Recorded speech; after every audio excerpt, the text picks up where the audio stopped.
wow, AI has helped us identify this really key piece of data about students' backgrounds and the importance that sleep plays. Hit it! That's what I'm talking about. Wait! Okay, now, from the beginning. Hit it, boys. Welcome to Higher Ed Pulse, your no-fluff guide to artificial intelligence in higher ed. I'm Mallory Wilsey, bringing nearly 20 years of edtech and marketing expertise straight to your earbuds. Higher ed leaders are expected to master AI overnight, but let's be real, no one has time to sift through every headline, hot take, or research report. That's why every Monday I'll break down what actually matters, fast, clear, and to the point. Want to sound like the smartest person in the room at your next team meeting? You're in the right place. Let's dive in. Welcome back to Higher Ed Pulse. On today's episode, one man bets $1 million that AI can crack the March Madness code, and a new study says sleep, not stress, might be your brain's biggest warning signal. Let's get into the madness and the melatonin. Joining me today is Bryan Gross, VP for Enrollment Management and Athletics at Hartwick College. He's one of the rare leaders who understands both the pulse of student life, but also the pressure of playoffs. So who better to dive into AI's role in brackets and student well-being than Bryan? And there's an incredible alliteration of B's going here. Bryan, how are you today? Welcome to the Pulse. Well, I'm awesome, baby. Yeah, this is the best time of year. I love the tournament. I love talking about sports. And yeah, it's great to be here with you, Mallory. Love it. So I have to ask, did you use AI to create your bracket? Well, IBM Watson has been around for years trying to kind of provide some semblance of sanity to this. But now, of course, it's a game changer. And I would say no. I still believe in the human element, and I love picking my upsets, my St. John's Red Storm and, Rick Pitino, have my heart, and, Cooper Flag and Duke. And there's just so much intriguing stuff. I had to go with my gut instincts on this one. So my approach is close my eyes, throw darts at a board, and just see what happens. And, if listeners are tuning in on Monday morning, Bryan and I are recording this on Friday afternoon. My bracket's not busted yet, for the record. That approach is working. But our news story today is that Alan Levy, who's a tech entrepreneur, he actually made a very bold bet on the power of AI to predict the outcomes of March Madness. So he has pitted his AI bets against Sean Perry, who's a professional sports bettor, and the bet's for $1 million that Levy's AI-powered system foresee predictions will best Perry's expertise in making his predictions on his, knowledge, his traditional methods. So Levy using AI, Perry using his experience and brain. I don't know, maybe it's the $1 million question, but Bryan, do you think AI will actually outperform human intuition here? Well, the real answer is who knows, right? Flip a coin. I think that's what makes sports so awesome, is that there is no AI, that could really get all the, human elements of what makes sports so special great. But I do think AI could really help cut through the chaos. And the stat that I like is, think about the fact that the NCAA tournament features 63 games, and that's over 9.2 quintillion possible bracket combinations, 9.2 quintillion possible brackets. So I have to think it could help a little bit. But, who would have bet that, the McNeese Cowboys would be, in the second round of the NCAA playoffs, their first ever NCAA, tournament win. So those kind of things, I don't think AI will ever be able to predict. So quintillion, that is 18 zeros for the record. That is like, those odds are like getting struck by lightning in the same day multiple times. And then also winning the lottery, I think. Exactly. That's right. Well, and that's why I'm so glad, though, you asked me to talk about this, because in all seriousness, you know how passionate I am about enrollment management. And one of the things I always talk about in our field is it's an art and a science. And so I think, just like we talk about with our stakeholders as, enrollment leaders, the same thing applies here. There's a science. I think AI could help, to my point earlier, using the data analytics. But when you think about Sean Perry, him bringing the human feel it's the same, like what we talk about in enrollment management, like when we talk about admissions officers and yield models, this idea that emotional intelligence still matters and that AI will never be able to completely take over your field. But we need the balance of the both. We need the data and we need the art, we need the people on the ground. So it is so interesting. It really is. Levy said, and this is a direct quote, that the massive thesis is that the average person is playing games that they can't win. They're trading stocks where they can't win. They're trading crypto where they can never win.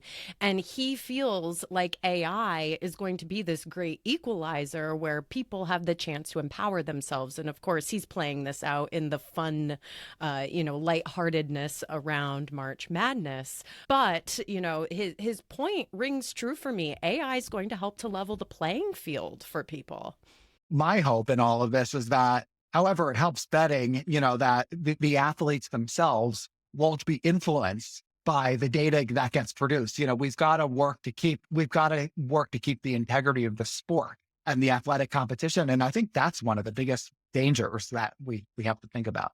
Yeah, where do you see data and AI kind of showing up, if at all, when it comes to college sports? Maybe particularly around the recruiting aspect of it.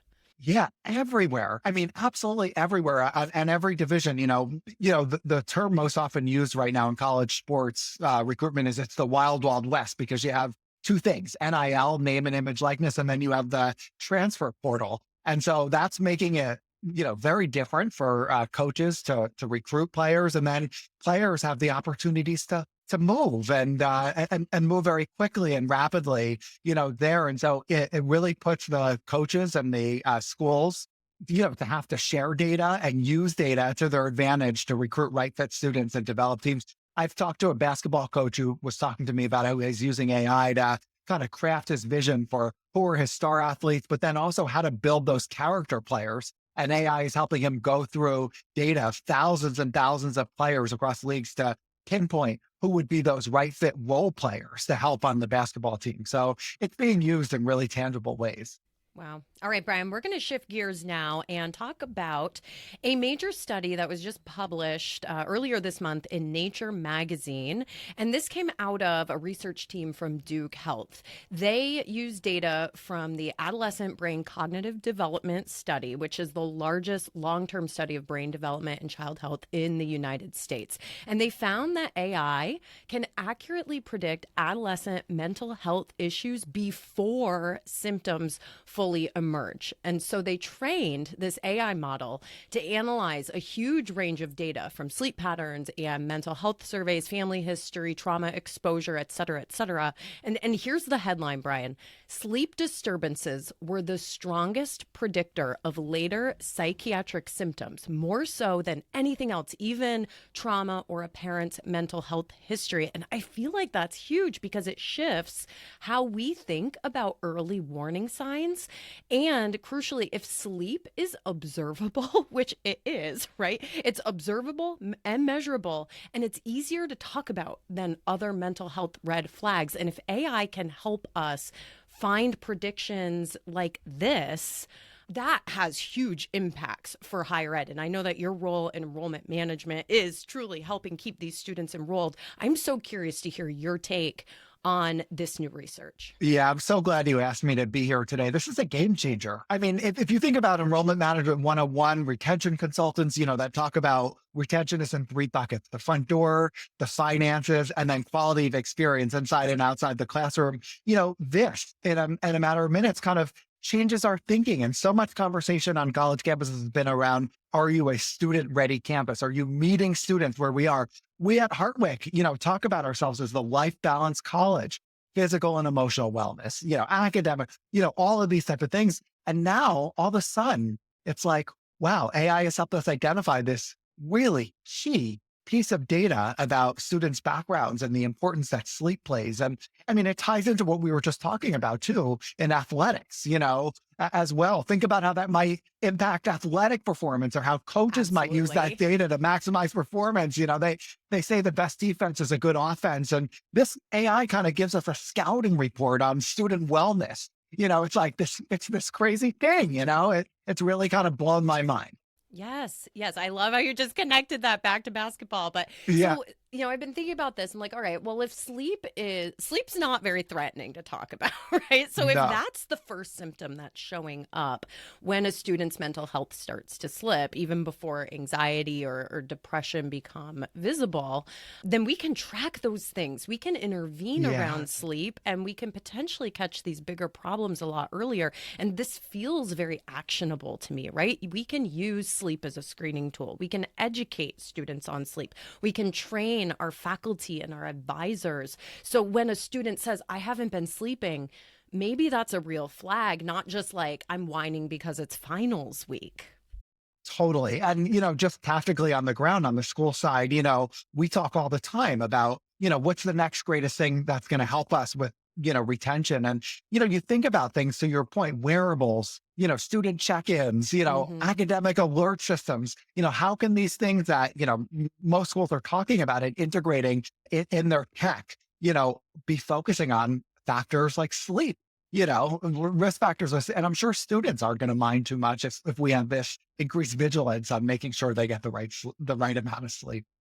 So, Brian, what excites you or maybe even worries you when it comes to using artificial intelligence to flag students who might be struggling? Yeah, I think what excites me is the fact that it could make data analysis quicker and more efficient, right? And so, institutions have lots and lots of data to gather. Analyzing it and making useful insights of their data is generally a weakness for most institutions that will admit that. But what worries me about it, kind of like what we were talking about before, the art and the science, these are people. As a father of three daughters, my daughter's about to go to college. I don't necessarily want AI to prescribe the right intervention for my child and then have a senior level of high paid administrator just take that intervention and implement it. There has to be some synthesis. There has to be some personalization. And then with any intervention, when you're talking about retention, the key thing is meeting the student where they are and finding out their perspective and their lens. And when you do that, you oftentimes find things that deviate outside of what I think an AI model could produce at this point anyway. Yeah. Are you utilizing any AI at Hartwick to be more proactive versus reactive when it comes to student health? Yeah, we're having lots of discussions, and like I had mentioned before, we're using it to help us gather the right data and to help us lead conversations. We haven't yet gotten to the point, based on our institutional policies, where we're ready, to my prior point, to really make actionable insights quite yet, because we're an academic institution and we have to be thoughtful and careful and ethical and just really, really make sure that our decisions are based on sound academic research as well. So, this study focused on adolescents. But, Brian, do you think colleges should be doing more with this kind of research, like getting out into the community or teaming up with local organizations to actually put the findings into practice? Yeah, I think that's interesting. It's a really great opportunity for institutions to think about their connections within their community. And oftentimes at my level, we talk about community-based organizations and how we partner with organizations in our community. And let's face it, the U.S. higher educational system has the best experts and researchers there are. So maybe there's an opportunity for institutions to think about who are their faculty that have research interests in their area and how could they get out into their local or regional communities and start helping to kind of put some of the findings of this article to test, or maybe to expand upon this research. And so that definitely crosses my mind academically. Personally, I have to say, my wife and I, as a parent of three children, we've been giving out a book for about a decade called The Baby Sleep Solution by Susie Giordano. And it is the best book that we've ever read. It's like a training program on how to get your children to sleep for 11 hours a night. And it really worked with my kids. So if I could give the listeners a practical tip who are thinking about, wow, I need to make sure my young children start sleeping, it's the Baby Sleep Solution for me. Phenomenal. Well, thank you, Bryan, for that book recommendation. Thank you for being here to talk about March Madness and the importance of sleep. And listeners, if you are going to be at the AI show or ASU GSV Summit in San Diego in just a couple weeks, please make sure you look for Element 451 and Enrollify. We will be there alongside 10,000 plus educators, EdTech pioneers, and AI visionaries as we showcase the power of AI-driven student engagement and success. We've got some sessions. We will be doing live podcasting from the floor of the AI show. So please reach out to us on LinkedIn in advance. If you're going to be there, we'd love to schedule a podcast with you. Or if you're just floating around the AI show, stop by, say hi. I know the team is going to have some really fun swag. You'll want to pick that up. As always, it was a pleasure. We will see you all next week on the Higher Ed Pulse. Bye-bye.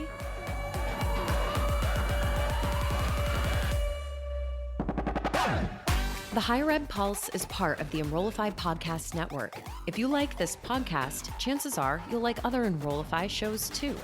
Our podcast network is growing by the month, and we've got a plethora of marketing, enrollment, and higher ed technology shows that are jam-packed with stories, ideas, and frameworks, all designed to empower you to be a better higher ed professional. Our show helps higher ed marketers and admission pros find their next big idea and features a selection of the industry's best as your hosts. Enrollify is made possible by Element 451, the next generation AI student engagement platform, helping institutions create meaningful and personalized interactions with students. Learn more at element451.com.